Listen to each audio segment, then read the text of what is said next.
now that you're exposing yourself to a guilty pleasure, let me try to produce more glutathione. And when you're young, 21 years old, guess what? Your body can produce a little bit more glutathione, no problem. When you're 30, all of a sudden, I cannot hang out with you guys anymore. Our next guest is a glutathione expert. Dr. Nayan Patel was educated as a pharmacist and has been working with glutathione since 1999. He wrote and published the book on glutathione. It's titled The Glutathione Revolution: Fight Disease, Slow Aging, and Increase Energy. This gap on what your body's needs are and what your body can produce, this gap is the early onset of what we call oxidative stress. Oxidative stress is linked to each and every diseases in the world today. The question then becomes is that... Hi, my name is Chris Burris. I'm a longevity expert and the chief scientist at a lab focused on a longevity molecule. My primary focus is to help people live longer and better lives with science. Make sure to subscribe and share so you and your friends can live longer and better. Well, actually, so you and your friends can live beyond the norms. Hi, and welcome to the next episode of the Live Beyond the Norms Health and Longevity Podcast. Our next guest is a glutathione expert. If you are not that familiar with glutathione, you are going to want to listen to this entire episode. We have all heard of antioxidants and know that they are good for us. Well, glutathione is called the master antioxidant, and for good reason. I have to share that I thought Dr. Patel was already booked for my podcast when I approached him at the Health Optimization Summit in Austin.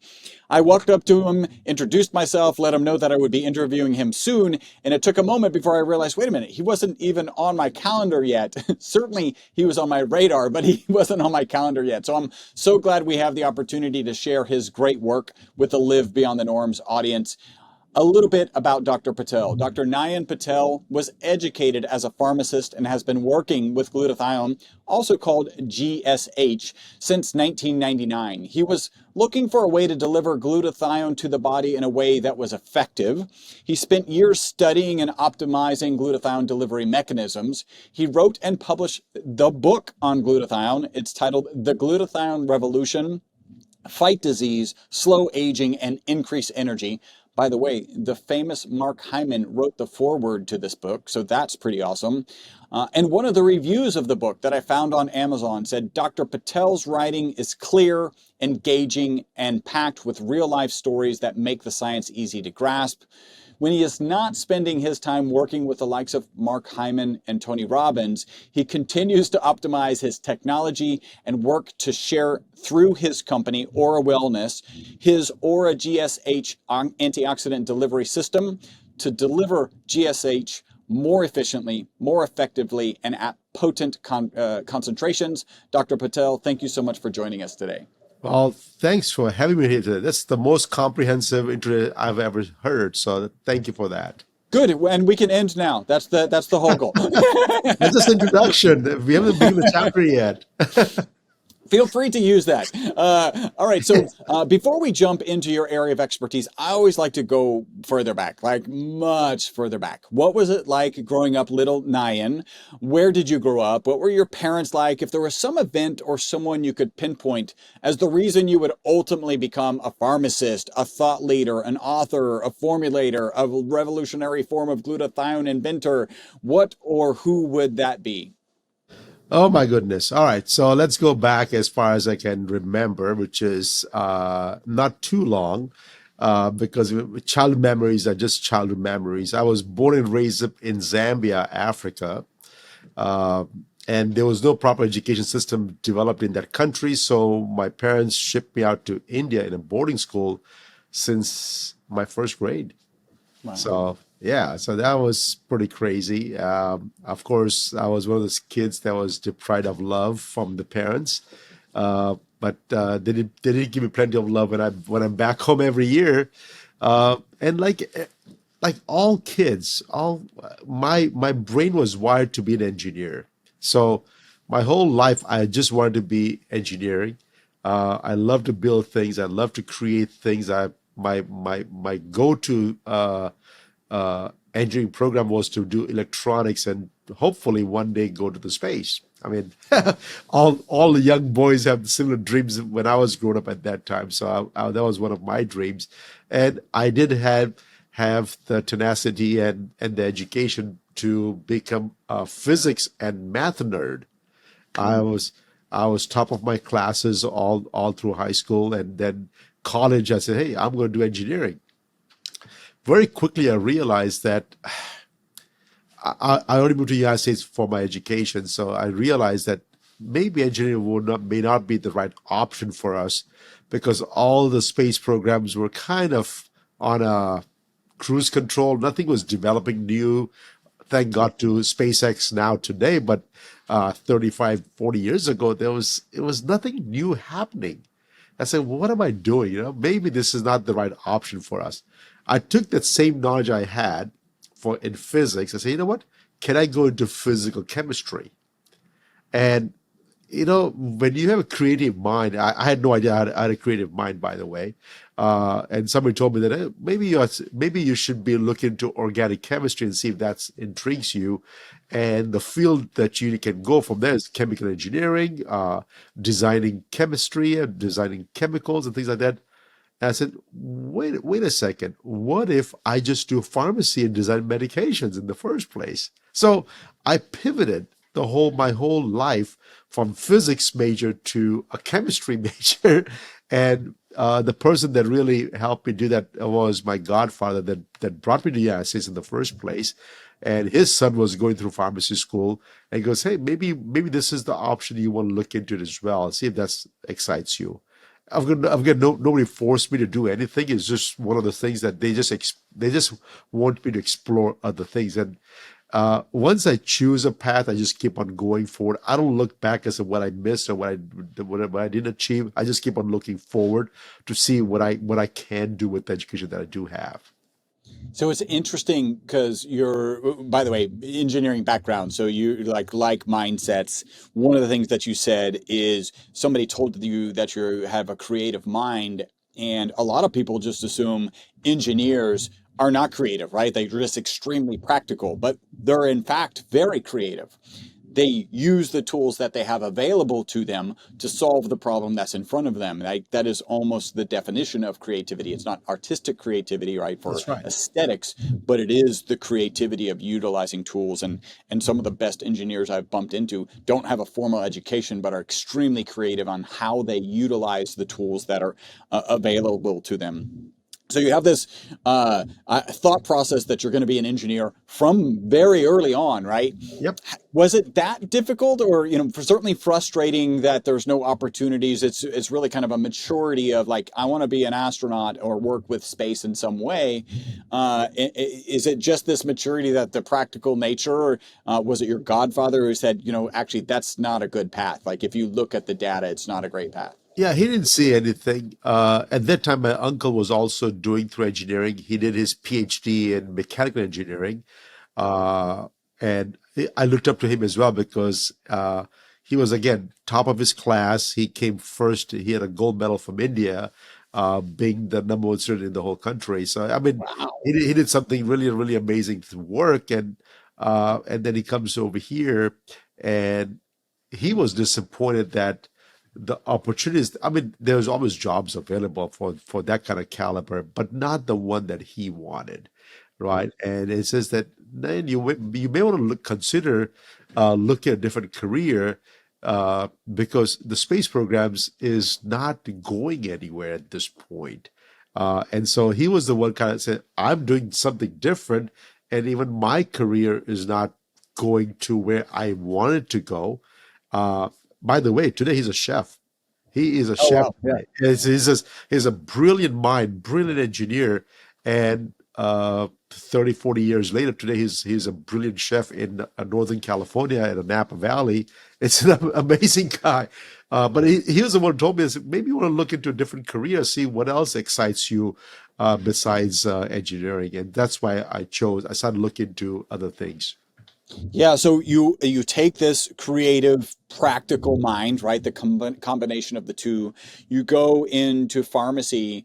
We're going to be talking about glutathione. We'll get in kind of definition. When does glutathione kind of first come on your radar? Is it as early as in pharmacy school, or is it shortly thereafter? No, not even shortly thereafter. It came in the year 1999 and 2000 when I first got into my pharmacy business. I got into pharmacy business in 1997, and I was more into medication management and see if I can help patients with proper medications.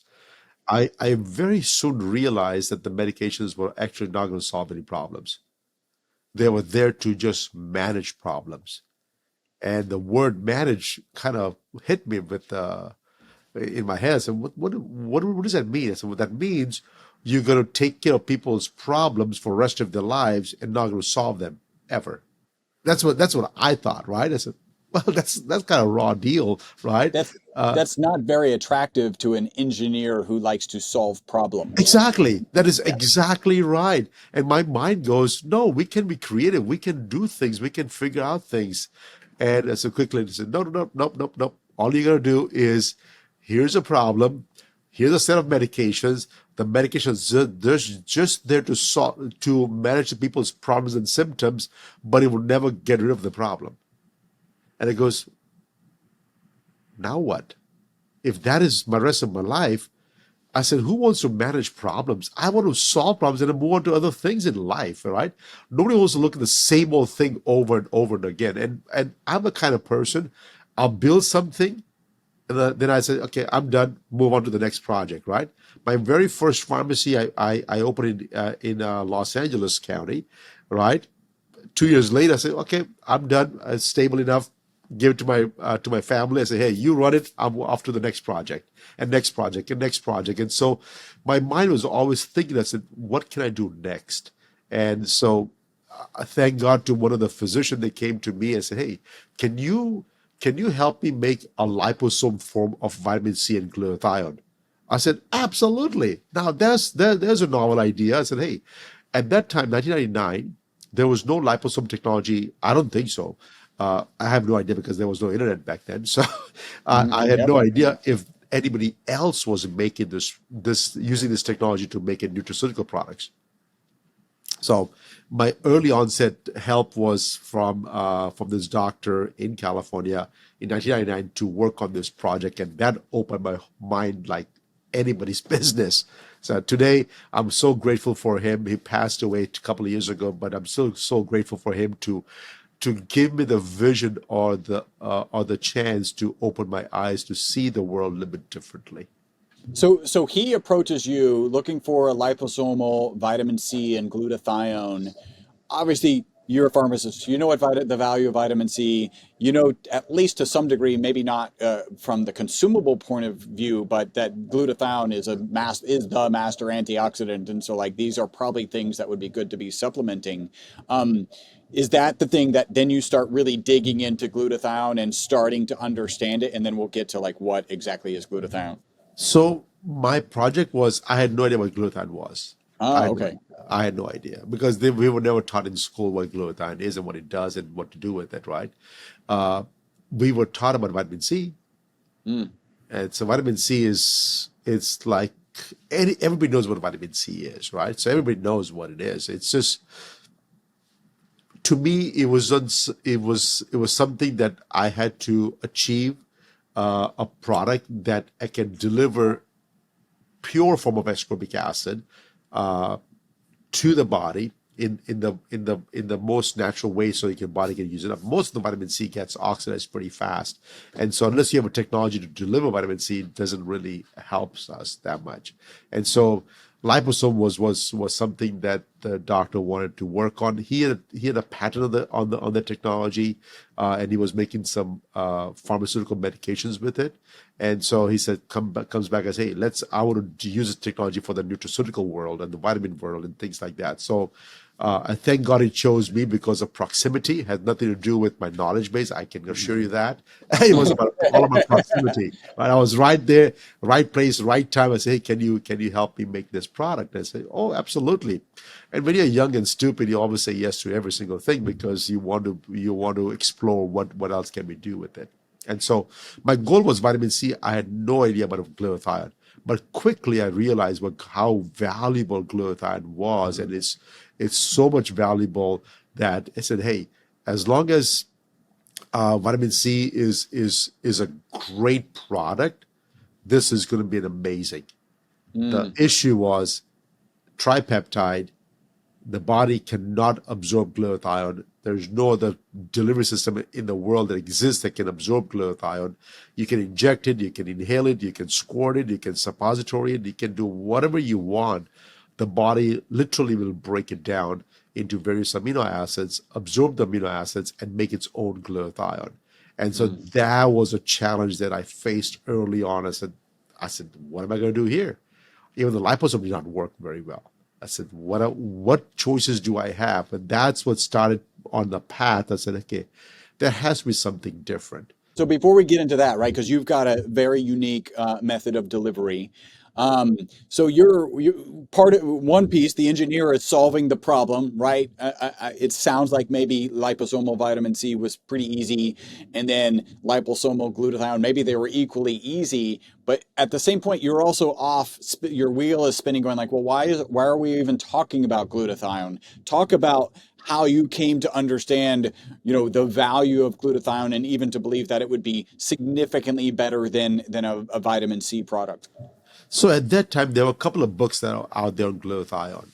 Dr. Jimmy Gutman, who read one of the books on those things. So I had early access to the books, and I said, okay, what is it talking about? I didn't understand that part that very well, and that I personally thought vitamin C was it. Vitamin C is the master antioxidant. Everything that we do want to do it has to do with vitamin C, and what sealed the deal for me was we were able to make the liposome vitamin C. We were able to lyophilize the liposomal technology and make the powder-filled capsules of lyophilized liposomal vitamin C capsules. In the year 2000, it would have cost you $1 a day for one pill. Wow. At that time, just to give you context, at that time, vitamin C tablets were available commercially for $2.39 for 100. Mm-hmm. And from $2.39 is going to cost you $100. People cannot even fathom the cost on it. And it says, is that much difference? Are you going to get a 50-fold difference in your vitamin C that I'm willing to pay that kind of money to you? Well, and the next question is, right, let's say we get the 50-fold increase in vitamin C.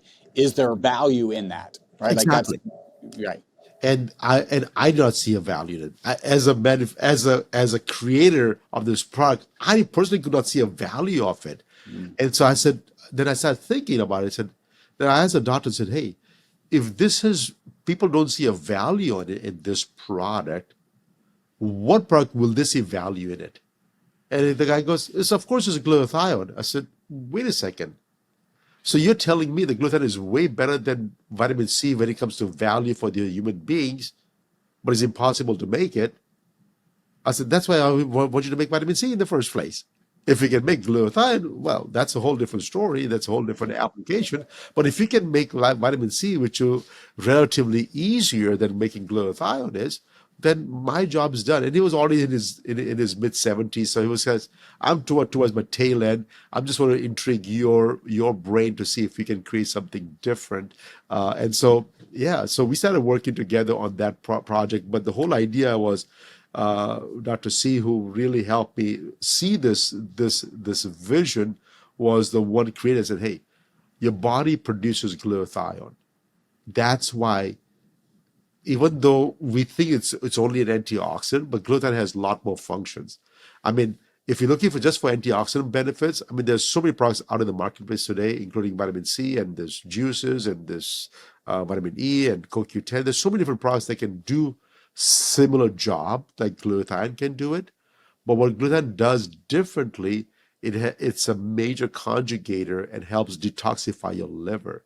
And because of that one function that is different than an antioxidant function, you want to work on the glutathione next. So He's kind of giving me like, hey, vitamin C, because I think you'll probably achieve that. And oh, also work on this. I don't think you're going to achieve it, but if you do, that could be a value. And then you start. Is that kind of a fair assessment of maybe how this Yeah, it was? was. And the liposome glutathione, it worked on a few people. It did not work on everybody. Well, and I think your theory is that you are actually able to get the glutathione in, and then the body ends up breaking down the peptides, and then it's got the raw materials. Is that also true of liposomal glutathione? All of them, absolutely, yeah. And that's what again I could not figure out what was happening back in early 2000s when the patients said, "Hey, it's working." Some people it's not working. I said, "It's like if I give you money, I can assure you it will buy anything you want Mm, physically, yeah, right? Right in the United States. If I unless I give you some euros, you can buy in Europe or whatever, right? But the whole yeah. idea, if I give you money, if you will be able to buy that product, whatever that is, it's not like, oh, this money is not good for this product. No, that is not true, right? If I give you glutathione inside your body, it is going to do its job and you are going to feel it. Mm, And when you don't yeah. get the results that you're expecting to see when you deliver glutathione for a known issue, then you said thinking, I said, wait a second, it should have worked. Why is it not working? Right? Well, some people don't respond to it. I said, no, that's not true. I have to figure out how it's working, why it's working. Can I reciprocate this results in every single human being? And if the answer is yes, then it's a viable product. If the answer is no, we are missing the boat someplace. Mm. So that's that problem solving in you. Like, hey, I've solved Unfortunately. the problem, but it's not solving the problem. So there's another problem to solve. And engineers will reinvent the wheel over and over and over until they feel like they have done the best job they can, right? It's crazy. It's stupid, and it just spins your wheel around all the time. Most of the time, I mean, in my own house when I'm doing some houseworks and things like that, and I some things I don't do it at all. My wife does most of those things inside too, and then once in a while I get to do the work, and I'll always figure out a easier, simple way to do it because at the end of the day, I always tell, give a job to me and I'll try to figure out the least friction way to do the job and the easiest way because back in my mind, I want to be lazy. As an engineer, I want to be lazy. I want to use my time for doing other things. I don't want to keep on doing mundane work. So I always try to, whatever I do, I try to make the compress the time for the work to get done in the least time consuming manner. And so that's what my brain kicks in. So you're kind of we're early on. You've got liposomal glutathione. You see that it's not working, and you start thinking, okay, what are other delivery methods that I could play around with? Before we go down that path, what is glutathione? What's the value of glutathione? Where does it interact? You've already mentioned as a detoxifying agent. What is the why is it reasonable to call it the master antioxidant? So glutathione is a tripeptide. It's a three amino acid chain peptides. Three amino acids, basically glycine, glutamine, and cysteine coming together in a particular sequence, and that's what is. And there's so many different peptides in our body, and not everything has a name to it. This one has a name to it because who discovered this thing 140 plus years ago saw that this was the most abundant peptide in the human body, and so if there's something, first of all, I just want people to believe one thing is that there are no extra parts in your body. There are no extra chemicals in your body. Anything that's extra is going to kill you, right? For example, cancer. Cancer is extra cells the body is producing faster than it can get rid of it. Yeah, it's going to kill us. So anything extra is not good for us. Anything that is too little is also not good for us because we need every single thing inside our body to function better. So then the question then becomes is that why does body produce so much of glutathione? What is it? What are the functions? Unfortunately, over the 140 years, we never had a delivery system to deliver glutathione intracellularly.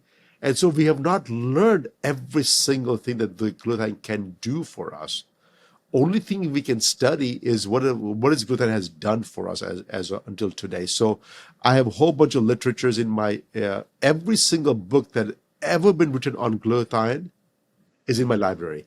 I have every single book because I've studied every single thing and to understand what does it do in our body. And unfortunately, we don't have much to say go by other than it's a master antioxidant. Well, the reason we call it master antioxidant is because it it is the only molecule that'll regenerate itself using the help from vitamin C and vitamin E and CoQ10, things like that, to keep on regenerating and recycling itself.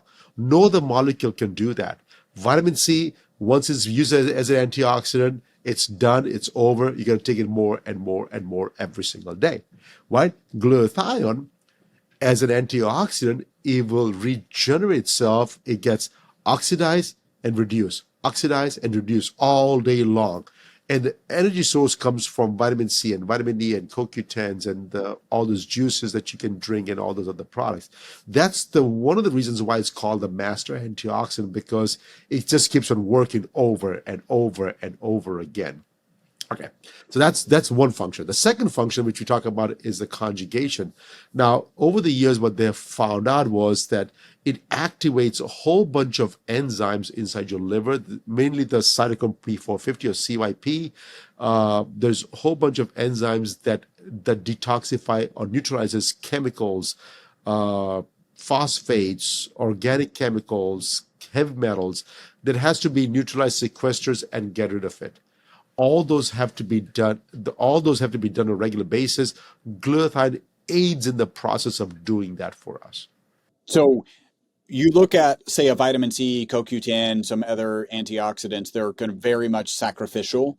And so glutathione is this thing that can just be reprocessed. So it's doing an antioxidant job, passing it off to vitamin C or CoQ10 or other antioxidants, then getting back to work.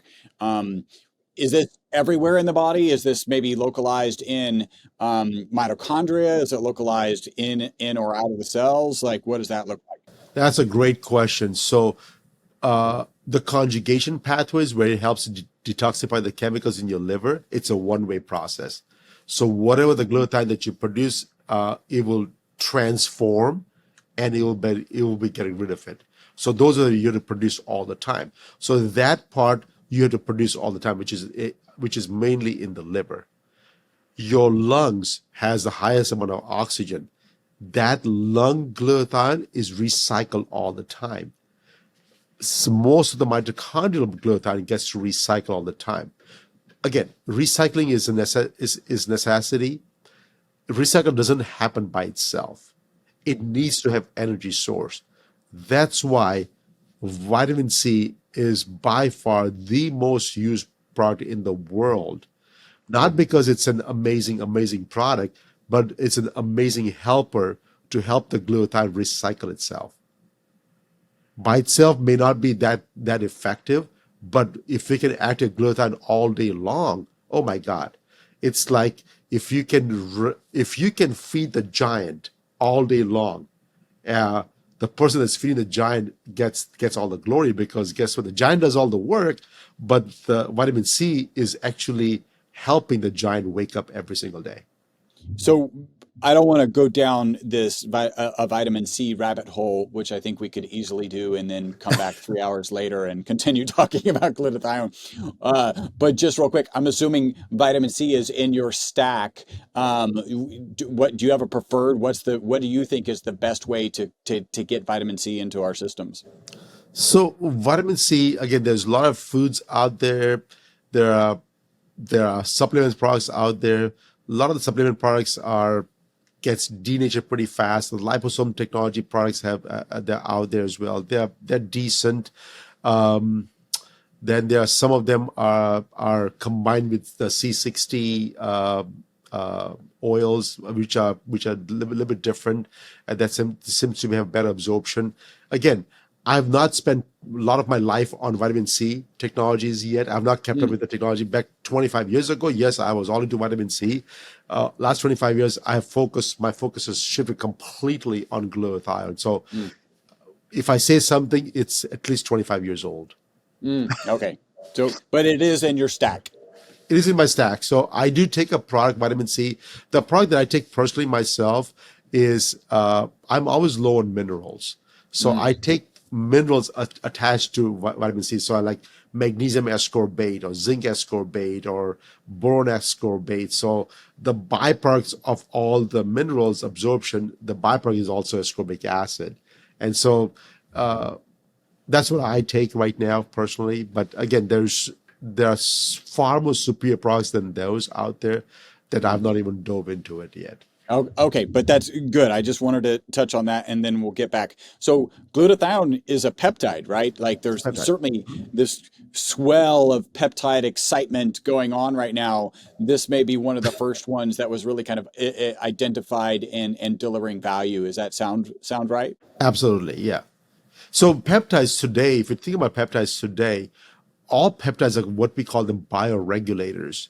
What that means is that they themselves are not getting absorbed, but these peptides are actually signaling your body to behave in a certain manner.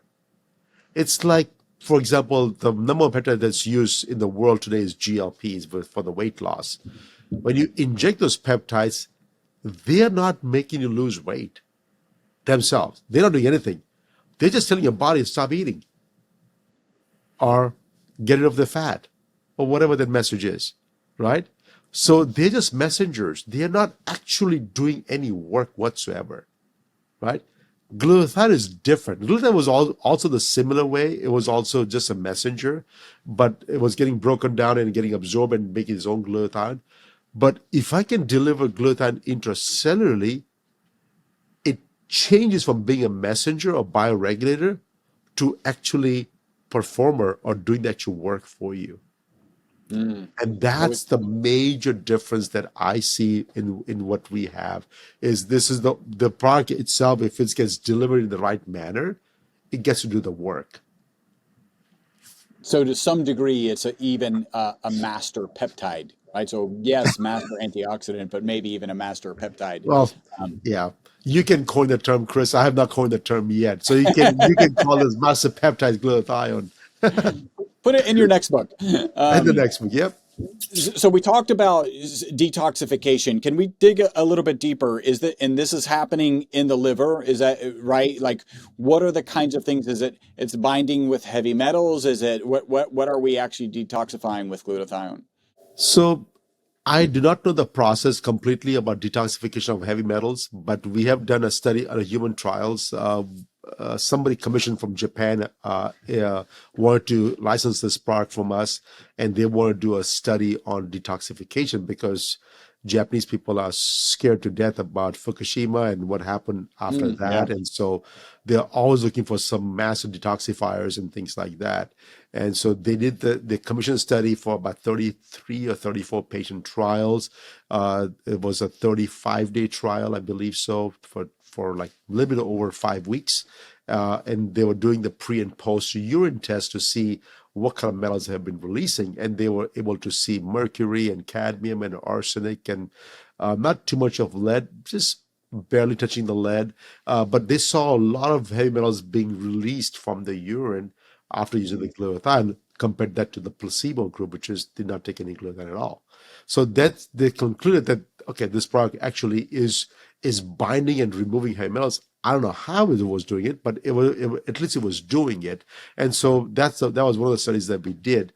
The other thing that we do know is glutathione is one of it activates the cytochrome P450 enzymes. This enzyme is necessary in your liver to detoxify all kinds of medications and chemicals and whatnot that you consume. Everything. They all have to have been processed. Of course, some of them have the 5-benzene ring structure, which is the steroids, and those are also needs to be detoxified by your liver. Glutathione actually aids in the process of getting rid of all those steroids as well. Steroids could be, most of them are most of them are not water soluble. They're all oil soluble. So like hormones, your body produces all the hormones. Excess hormones have to be neutralized and detoxified from the system. Glutathione aids in the process of making sure this all goes out of your liver. So I mean, I cannot name any chemicals at this point because by the time you wake up, And by the time you leave your house, which is about an hour, 2 hours later, you're exposing your body to at least 70 different chemicals. Throughout the day, you're probably hundreds of different chemicals you're exposing yourself to. All those chemicals have to get processed to your liver one way or another. And then in the liver needs to be neutralized. And of course, you have to neutralize to make it either water soluble so you can pee it out, or sometimes you just dump it on the intestines. Either way, you have to get rid of it somehow. So we have done a lot of urine tests to figure out all the chemical compositions and see what's been detoxified. We have not done a stool test yet. It's interesting. So as these toxins are coming out in the urine, are they attached to a glutathione as they're coming out, or glutathione is just facilitating this kind of transfer of whatever from the place you don't want it to the place you do want it, because then it's getting excreted? Exactly. It's not getting attached to it. It may be providing one of because there are three amino acids, right? Yeah. So it may be providing one of the amino acids out of the three to help it detoxify, like cysteine has a thiol group on there, sulfur group, but that helps you with detoxification of some of the vegetables you eat. And so those are the kind of things but once it gets broken apart and attaches to that molecule, the rest of the glutathione gets completely destroyed. So you have to make a new one again. Hey, super quick break from the podcast. Hopefully you're loving it. This is a way you can support the podcast and take advantage of a great offer. We're offering 50% off of one of our MCT bottles. MCT is an amazing oil. Add the ESS 60 molecule to it. It's even more amazing. All you got to do is leave a review on iTunes, send us a notification that you've left that review. We'll get you a coupon code that'll get you 50% off of our MCT oil and free shipping. Back to the podcast. You've touched a little bit on hormone. Talk a little bit kind of more in depth on the role that glutathione plays in kind of hormone balance. You just talked about some detoxifying extra. Does it play a role in the actual hormone production? It does not play a role in hormone production at all. Just the balance. It only helps, maybe not even the balance, but it does help get rid of the metabolites. The key is we never measure metabolites.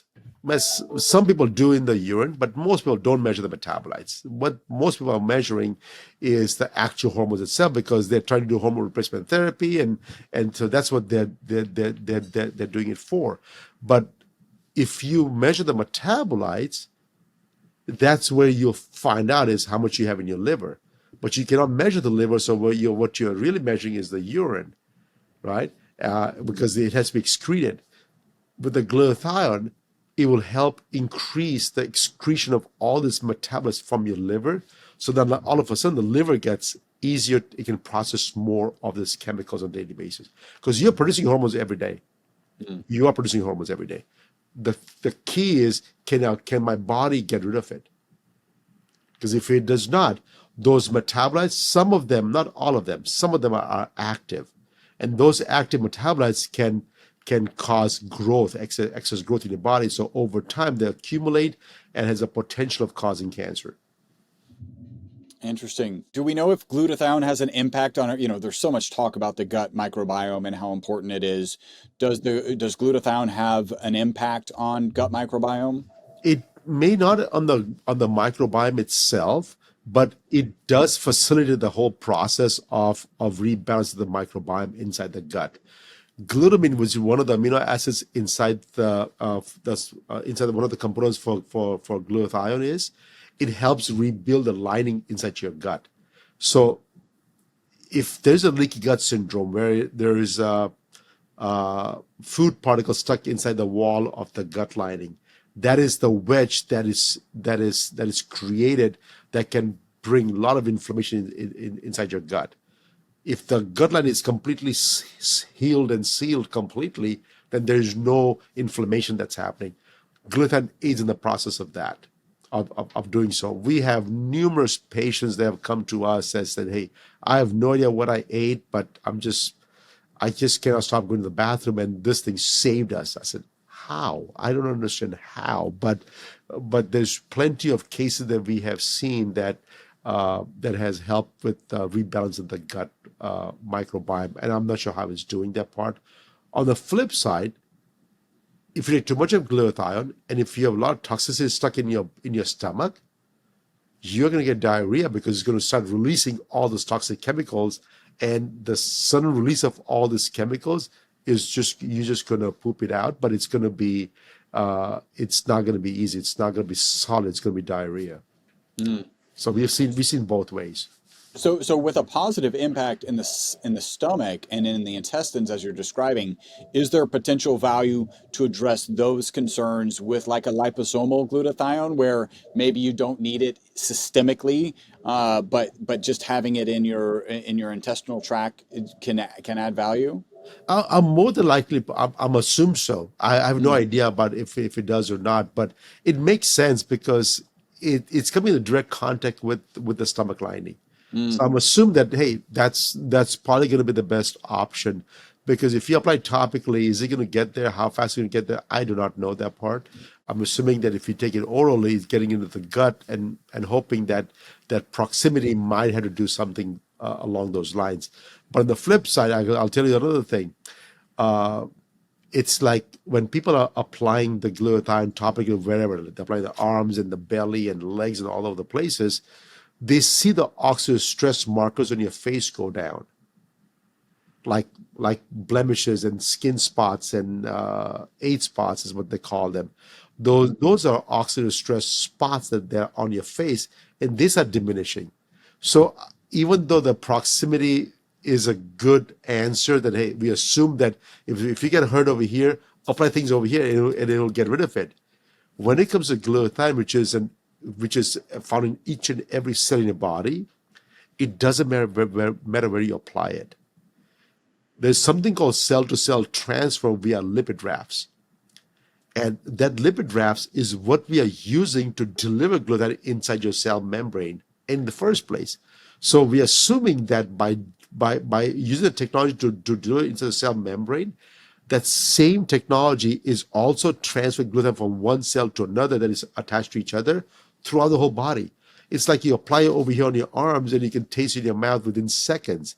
You apply it on your belly, and within 5 minutes, people have said that the fog on the brain has started to clear up, and they can explain what the heck is happening over there.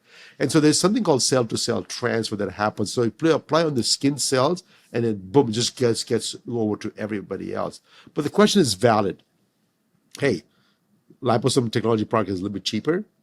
What if I can just use that instead? And if I just have my stomach issue, and if it goes away, then why not? Yeah. Yeah, no, it just kind of popped into my head. Yeah, and I know you have some skincare line, so we'll probably end up talking a little bit about that here in a second. So what are the kinds of things? I'm assuming, like so many things in the body, you've got this kind of ebb and flow of glutathione. If you're exposed to lots of toxins, you're probably kind of utilizing that glutathione. What are the things that can cause glutathione to rise and fall systemically? So the rise comes in because of exposure to toxics. The body senses that part. Your homocysteine levels will go up high. We think homocysteine levels are getting high because you have inflammation, which could be true as well, but also because you have toxic exposure that can also increase the homocysteine level. Cysteine has been used to produce your own glutathione. So when you see a cysteine rise in your body, that means the body wants to make more glutathione. There's another blood test you can do for GGT. You can measure GGT levels in your blood, and those levels starts rising as well. When those levels are rising, that means your body wants to produce more glutathione. It's one of the enzymes used to make glutathione. And so when you can measure those markers, and that's an indicator the body's under tremendous amount of oxidative stress. And when the stress level goes up higher, the body responds to it, produce more enzymes, produce more cysteine, and so by doing so, it allows the body to make more and more glutathione for you. Now, the reason the needs are higher is because you have low glutathione levels in the first place. right? So the question is, what is dipping the glutathione levels? The the number one source is what we do knowingly. I don't know if you know this thing, but even one drink of alcohol can deplete the glutathione levels to zero for the next couple of hours. Wow. Even one drink, because alcohol is a known toxin. It's a solvent, right? It doesn't belong in your body, right? As we don't have solvents in our body, right? Like alcohol. And so as soon as the alcohol hits the liver, boom, the glutathione goes crazy, tries to detoxify, neutralize that alcohol, make it into acetaldehyde. That's neurotoxic, so you're buzzing like crazy, but your alcohol level goes to zero, and then you don't stop drinking. Yeah. Now, the second one, because hey, this is awesome. This is great. I don't feel anything bad. So let's take a second drink, a third drink by the time, and the body cannot recuperate by producing enough glutathione. So that's one thing that we do knowingly. Unknowingly, we will breathe toxic air. We will be drink and eat polluted water and food. We probably eat pesticides and fertilizers laced into our fruits and vegetables. We can eat not hormone-free meat or meats infused with some sort of hormones and things like that. And so that's always going to be the variable factor. Overexposure to sun rays can also increase oxidative stress. By the way, your body produces lots and lots of byproducts for chemical reaction that are also causing oxidative stress. The body has to neutralize that part too. And the glutathione aids in the neutralization of all these chemical byproducts.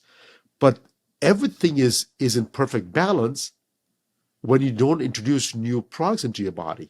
As soon as you introduce new products, the body says, wait a second, I only have enough resources to just deal with what I already have. But now that you're exposing yourself to a guilty pleasure, let me try to produce more glutathione. And when you're young, 21 years old, guess what? Your body can produce a little bit more glutathione, no problem. When you're 30, all of a sudden, I cannot hang out with you guys anymore. Maybe once a week, right? 4 days a week, I'm not teenagers anymore, right? And so you start feeling the effects of it. It's what you're saying is that my body's ability to bring you back to homeostasis is reduced dramatically, right? And this gap on what your body's needs are and what your body can produce, this gap is the early onset of what we call oxidative stress. Oxidative stress is linked to each and every diseases in the world today. And the question then becomes is that initially when you have this oxidative stress, it's such a minute thing, not a big deal. Over time, this gets increased and increased and increased. It gets to a point where your body stops bringing back your homeostasis. It's getting away from homeostasis. It's getting to a point where all your markers are getting out of control, not out of range yet, out of control, and then eventually will be out of range. When you go out of range, the doctor will tell you, oh, let's start treating you, or let's wait and see. It's not so bad. If you just fix your diet and exercise, maybe we'll get you back to under control, right? But the reality is that once something's out of range, it's at least 10 to 15 years before the problem started, right? We are way far gone. A simple diet and exercise is not the total solution. You need a complete overhaul of all your behaviors, your hangout places, all the things you do, all the things you consume, and everything else. There are a lot of parallels with so we call our molecule ESS60. I don't know if you know that much about it. We'll talk offline about it. But there's a lot of parallels as I was listening to I think it was chapter 1 and chapter 2 of your book, and you were kind of getting into glutathione, and kind of re-energizing or refreshing with vitamin C inside the mitochondria. We know the ESS60 molecule gets in the mitochondria. I was just kind of picturing, and I think it'd be great to record something else where we brainstorm on this, because I want this to be focused on you, but where we brainstorm, how do we think because I imagine that glutathione and ESS60 inside the mitochondria are interacting in some way, right? As an example, people have reported being able to drink more than normal or maybe normal and not feel the repercussions the next day. Sounds like glutathione, maybe the ESS60 works as a vitamin C. It just does a much better job at replenishing glutathione, or our current concept is it actually holds on to reactive oxygen species so they don't do any damage until the mitochondria can replenish the glutathione. But anyway, I think that's really fascinating, and I really did enjoy your breakdown of glutathione's impact in the mitochondria. And so I want to start getting into, so if you're not convinced that you really need to be focused on glutathione, maybe you haven't been listening or you need to go read the book. But let's talk about some of these methods of delivery, right? So you start with this liposomal glutathione, you're not really seeing results. You have sublingual, you have IV. What are some of the challenges? So it seems great. Like if you get it into your vein, like how could this not be beneficial? What are some of the problems, key problems in some of the key delivery mechanisms? So there is no problem with the delivery mechanisms. The issue is with the body is not built to absorb any peptides whatsoever. So that was the concern I had, right? And I did not know that part. I only knew about IVs early on when I was injecting glutathione. It had a very short life. I said, it only worked for 15, 20 minutes. I said, why is that? And the reason is because the body actually breaks down the whole glutathione molecule into various amino acids. And cysteine is what you measure in the blood and not the glutathione. And so what we found out, the researcher who did the clinical trial, this was in 1991, found out that after injection of glutathione, there was only increase of cysteine in the blood like 90 minutes later. All the glutathione was in the urine. There was a 300-fold increase of glutathione in the urine within 5 to 15 minutes. So everything was just going to be peed out. So that was not going to be a solution for us long term, anyways.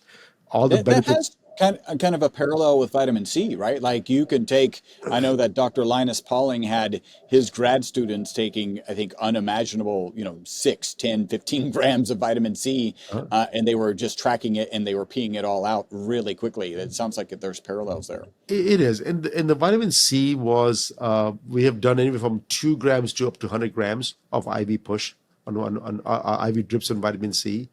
And vitamin C is great, but vitamin C is not that smart of a molecule. I'll tell you why. Because at low concentration, it's an antioxidant. At high concentration, it's a pro-oxidant.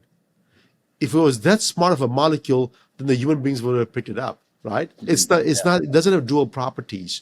It only has one property, right?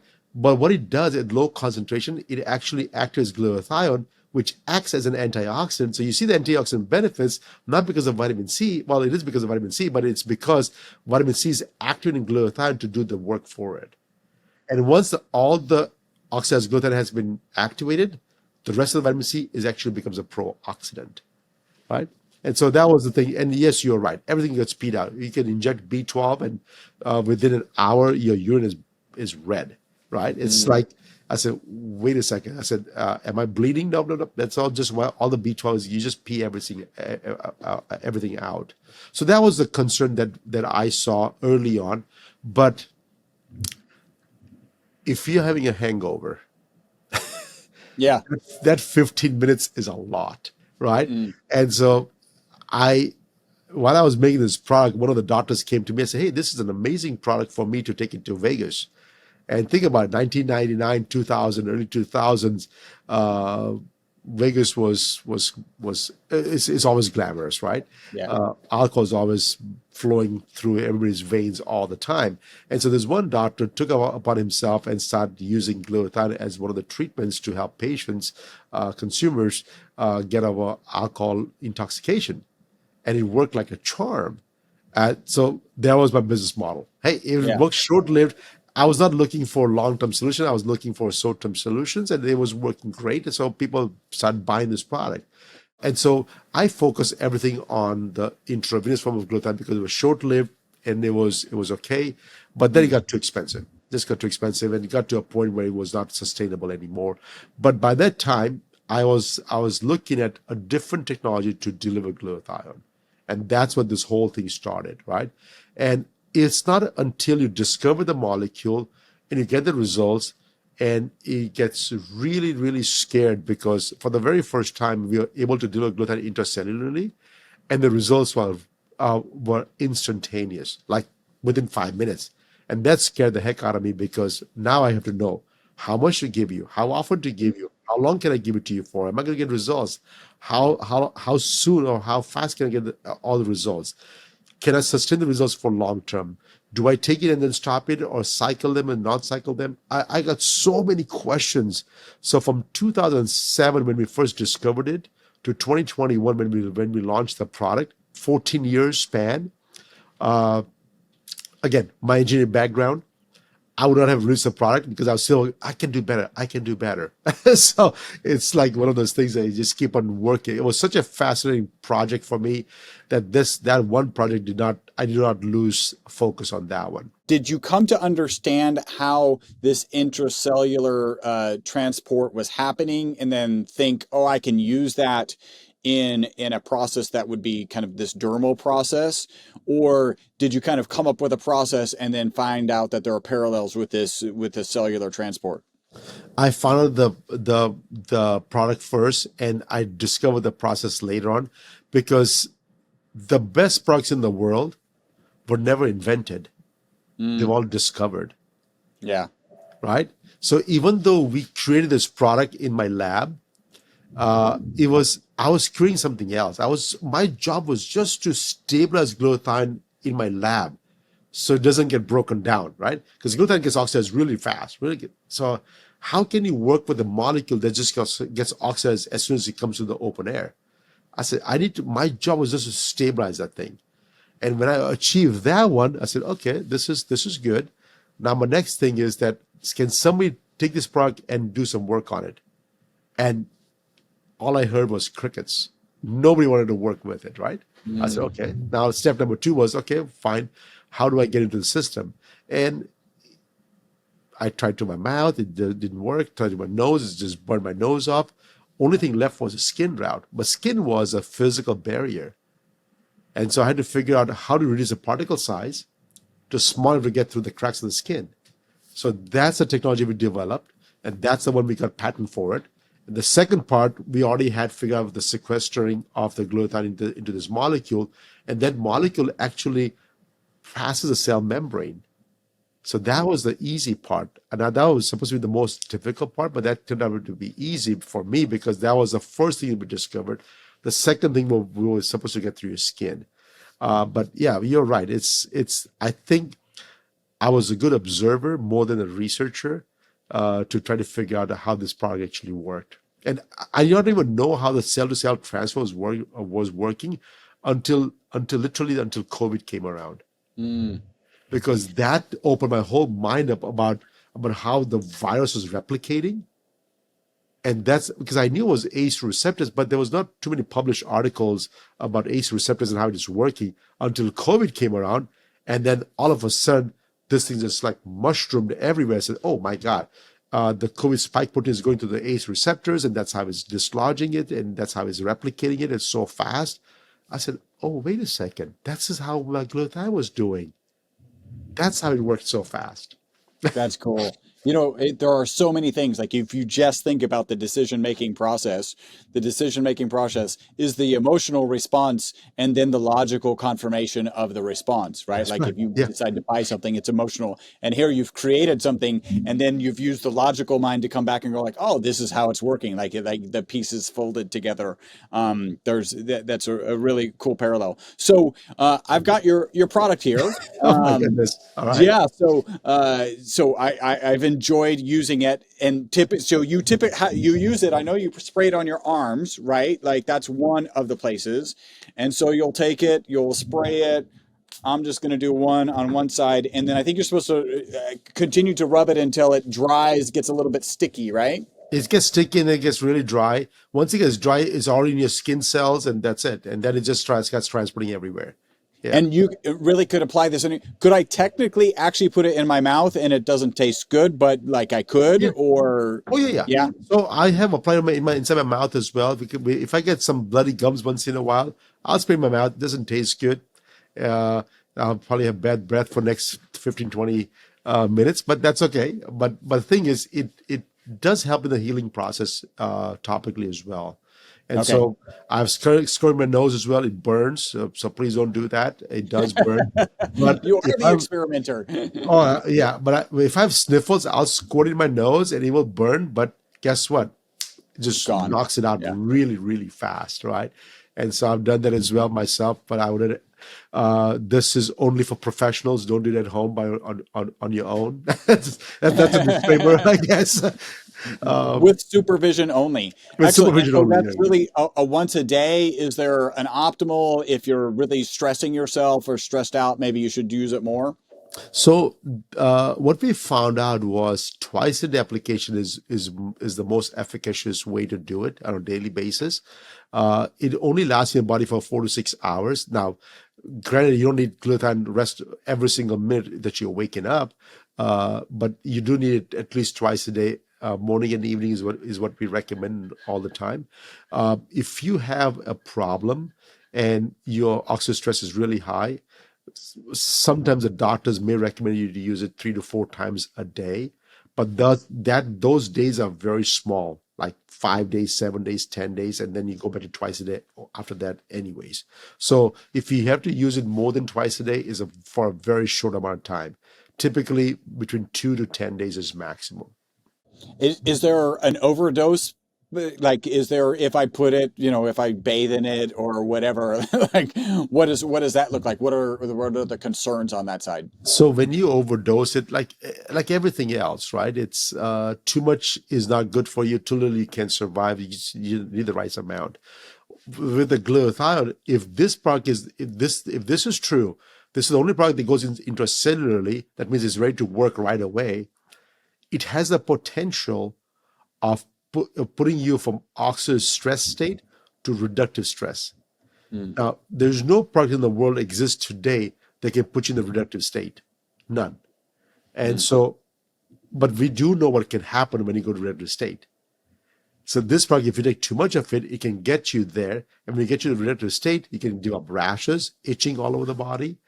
It can also release a whole bunch of toxins. If it's in the gut, you can get diarrhea and stomach cramps. If it's in your brain, you get massive headaches. If it's all over your body, which a lot of my mold patients have all over the body toxicities, they'll be extremely fatigued. Like this, like, oh my God, I can't even move my arm, right? Somebody has to pull the arm up because they can't even move the arm up. That's how bad it gets.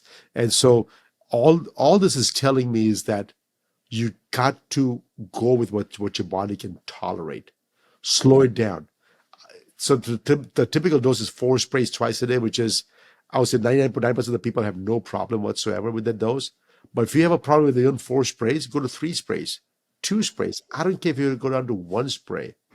As long as there's no side effects, no concerns whatsoever, if it feels like you just sprayed and nothing happened to you, you're in good hands, right? And then slowly build it up to 4 sprays. 4 sprays, the reason we put 4 sprays is because that was the most cost-effective dose that we found out that gives you the maximum amount of benefit for the money you're going to pay. Now, if you got endless amount of money, which a lot of my customers have, they'll buy the stronger version. But I'm telling you, more is not better, right? It's okay to have a big bank balance and have more money in your bank. That's okay with it. But inside your body, anything extra, your body doesn't have any storing capacity. It has to process it and has to get rid of it. So please don't make your body do extra work and don't have to. No, that makes sense. And that's 4 sprays twice a day is Twice a kind of day. the Yes. twice a day. And if you're about to go training, like if you're going to do some intensive workout, is there benefits of applying it before you go into that training, or maybe you sweat some of it out, or what is that? What are any concerns there? You will sweat it out, but you should apply before you start training. So most of my trainers that are above the age of 40, they will use it before they start training. They have less pain, right? I have one lady that she's a peloton biker every day, and so she'll apply the glutathione before she gets on a bike. She's an amazing ride. Once in a while, she'll forget to put the glutathione, and she will feel the pain. Yeah. She does Yeah. feel the pain right away. How about some sprays before you go out drinking? What if you stopped drinking in the first place? I did, right? So my advice to everybody is to, hey, alcohol, there's better way to have fun in life besides alcohol. See, pick one. But if you do, then yes, you may have to use it before, and hopefully not, but probably after, because you're not going to stop at one drink. Yeah. So Very, before and very after. cool. Yeah. Well, I'm about to get into the wrap-up questions. Dr. Patel, do you think anything we missed, anything that you want to share? You do have skincare products. Well, okay, one of my questions was, can I just use this product in skin locations? Is that going to have a similar effect? And are the skin products kind of optimized for applying? No, you can apply any product to skin as well. That's not a problem. But the skincare line has been optimized for skin benefits because we have to add additional things inside, like the glutathione, the serum. We also added extra vitamin C in there, so to keep on regenerating, rejuvenating, because it's applied at nighttime only. And so during the nighttime, all the oxidized glutathione can be rejuvenated again with the C a little bit, and then also we have more glutathione, so it does a repair and rebuild at overnight. So the skincare line has been formed to have most of the skin benefits.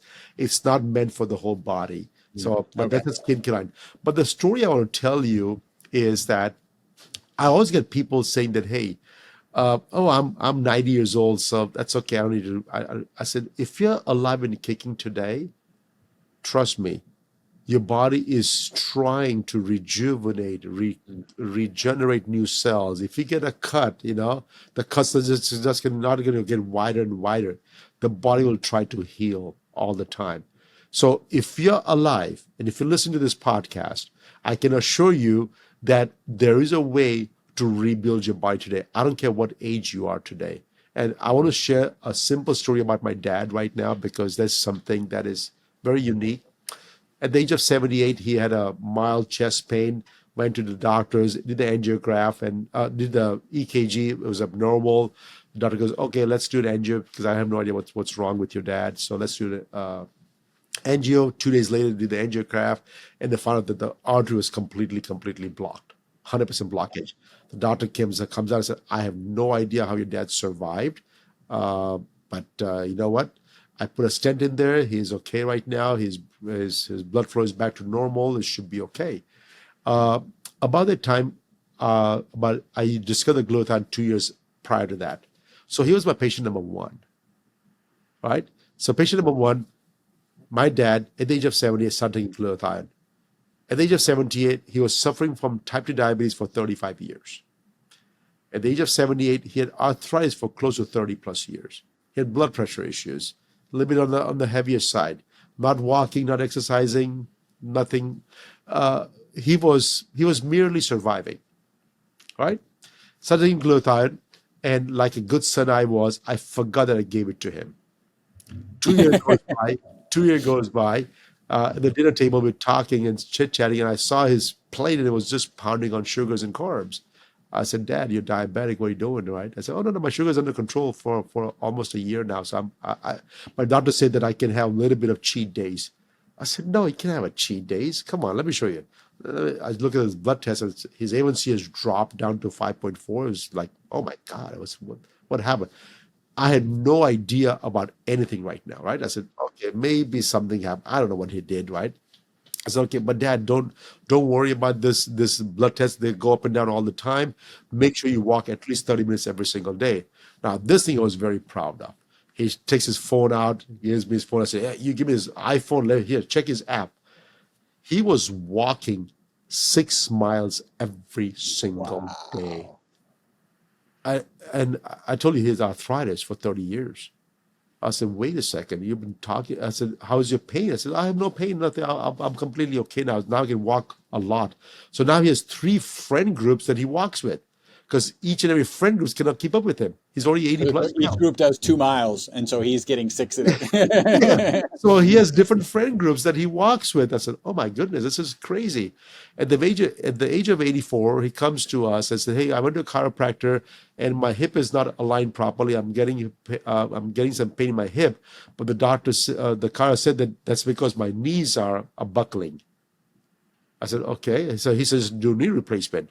So I took him to the doctor, did the X-rays for the knees, and the knees are completely deformed beyond repair. I said, "Oh my God." The doctor goes, "How the heck are you walking?" I said, "Yeah, he's been walking almost 2 to 3 miles a day right now because of his pain in his hips, but the knees, there's no pain in the in the knees." I said, "Okay, well, I recommend double knee replacement so we can do one right now and one next year." My dad goes, "No, I want to do both knee at the same time because I hear it's very painful, and if it's that painful, I don't want to go through the same pain twice in my life, right?" And then the doctor goes, "Yeah, you're 84. By the time you do the surgery and with recovery, you'll be 85. You won't be able to do anything for 6 months." My dad goes, "Nope, just tell me what to do, and I'll do my best." So he got a cycle. He started preparing for his surgery at the age of 84. Did everything. He did his surgery, came out of the hospital like a day and a half later, walked out of the hospital, put a Superman shirt on him because the nurses could not believe that he couldn't walk at the age of 85 already right now. Anyways, he comes home, starts his rehab, and the doctor said with 6 months before full recovery happens, 3.5 months later, he was in India traveling. And the doctor said that, "Hey, I cannot stop him because he's doing fantastic. He's amazing." And my mom passed for 25 plus years ago, so he's single. So all this thing he's doing by himself. Okay. And then now he started traveling. He's found his new best niece friends, right? He started traveling the world again, and it was just crazy. He's going everywhere. Last year he was in India again. He was traveling. He was he has a house by the ocean over there. Over there, he's enjoying life, eating whatever he wants to eat. I said, "Dad, don't eat street food because the hands, it's crazy stuff, right?" Sure enough, he got diarrhea. I said, "Dad, Dad, I told you, don't eat street food." I said, "Okay, I'll stop it now." I said, "No, you should have started in the first place." The diarrhea did not stop for 2 more days. And then the third day, he falls out in the shower, broke open his skull, right? Internal bleeding happening. The good thing is he was coherent, cognizant, no loss of memory. He's in the hospital. I call the doctor. I have a doctor friend in NFL, one of the team doctors for the NFL team. I said, call him up as a neurosurgeon. I said, "Doctor," I said, oh my God, my dad just fell down in India. Oh my God. Okay, stop. Is he conscious? Is he remembers things? And is he talking to you? I said, "Yes." "Okay, don't do any surgery then. Give me a couple of hours." In 2 hours, he had a surgeon visiting my dad in India. I don't know where they found his surgeon from, just to check up on him. My dad says, he's checked him out and said he's fine. There's some bleeding happening. 2 or 3 days. If everything goes back to normal, 10 days later, he should be able to travel back to America. I said, "Perfect. Oh, amazing." My dad was so happy. I said, "Oh, see, I told you, I'll be fine. Don't worry about it. I won't eat that food anymore. Everything is going to be okay." He was just happy and enjoying it. He's talked to all his brothers and sisters, puts his phone down, goes to sleep, and that was his last day. Oh, wow. He never wakes up again. So the last 11 years of his life, from 78 to 89, right? He made 13 overseas trips. Wow. He went to a bunch of vacations with us. He went to Costa Rica, did all the tracking with us, and he didn't do the rappelling and the whitewater rafting. He didn't do that with us, but he did something different. He went to Hawaii for a 7-day excursion on a big island with us. We went to hiking and just exploring the whole island. He was with us. He went to national park in California. We went hiking, but he just did short hikes, 2-3 mile hikes here and there. But the thing is, he was living his life. At the age of 78, he was just barely surviving, and the glutathione made him live his life. The only change he made was glutathione. The only medication he took extra was glutathione. He didn't take any cholesterol pills. He didn't take any diabetic pills. No pills whatsoever for his pain. Nothing. And so my urge for everybody is that, hey, if you're alive, believe me, your body's trying to make it better on its own. Help your body. Do the right things, right? Don't drink alcohol. Don't eat packaged goods or packaged foods. Eat real foods. Do No, things that your no body, street food. no street foods also, and do the right things. Anyways, that was my story. I want to make sure people want to hear that age is not the barrier. Age is, if you're alive, age is just telling you that, hey, I can do myself better than what I did in the past. How proud you must be for giving that. What a great gift to your father. Man, Amazing. that's awesome. All right. Well, that's a great place to end kind of the meat of the podcast. We'll get it into our wrap-up questions. Okay. So, Dr. Patel, do you have a target age that you want to live to? Mine is 120. 120. Yep. And how long do you think humans can live? Oh boy, I don't know yet. So this is a singularity question. Dr. Ray Kurzweil, who talks about singularity, he thinks that we are very close to living in perpetuity. But at this time, I believe if we live to 120 or ish or more, I think that's what I see it as a longevity expert or longevity connoisseur myself. I see 120 as a new benchmark for people to live. Excellent. And what are 2 to 3 protocols, habits, mindsets? Let's call them shortcuts because everybody likes shortcuts to longevity and a long health span that you can share. So I don't advise people what to do. I always tell them what I do because I always see, hey, if it's good enough for me, it should be good enough for you. And for me, the two things that are absolute must for me is, well, 3 things. Morning meditation, every morning meditations. And I pair with with one more thing with the meditations is gratitude. Every day I practice gratitude, things that I'm thankful about every single day. And that's my morning prayers that's my morning meditations with it. That's the one thing I'll never miss it. The second thing, one of the hacks that I do all the time is I try to get into a hyperbaric chamber at least 4 to 5 days a week. Not every day. I wish I could do every day, but I do at least try to do it 4 to 5 days a week. Again, there's other ways to do that. There's some hydrogen water bottles and hydrogen pumps that you can put in the water bath and things like that. I prefer the hyperbaric chamber because you're just doing with the ambient air and you're basically working within your own body system. So that's what I chose to do. Those are 2 most important things. And of course, what I don't do is I don't drink alcohol. What I don't do is I try not to eat any fast foods or any packaged goods as much as possible. Process. Excellent. Thank you. Is there any 1 or 2 things that you think people get absolutely wrong regarding longevity and a long health span? I think people need, for me, the most important part that I learned is less is more. The less you do, the more you get out of it. It's all about consciously thinking about what you're doing and using that, whatever modalities that you're using is to master that skill. For example, if you're doing weightlifting, master that skill to the point where a little bit of workout gets you the biggest impact. Because most people that I know of have gone overboard because there's something called hormesis, where if you start doing a little bit, doesn't see any benefits. As soon as you get over the hump, you start seeing all the benefits. And when you see the benefits, oh, I want to do more and more and more, and then you go other way around. And on the other side, you start losing all the benefits and start hurting your life. And so I always think less is more. So I only want to do things above and beyond just my basic norm is, and I want to have variety in my life. Right? So if I do hyperbaric chambers every single day, then I will not see any benefits out of it.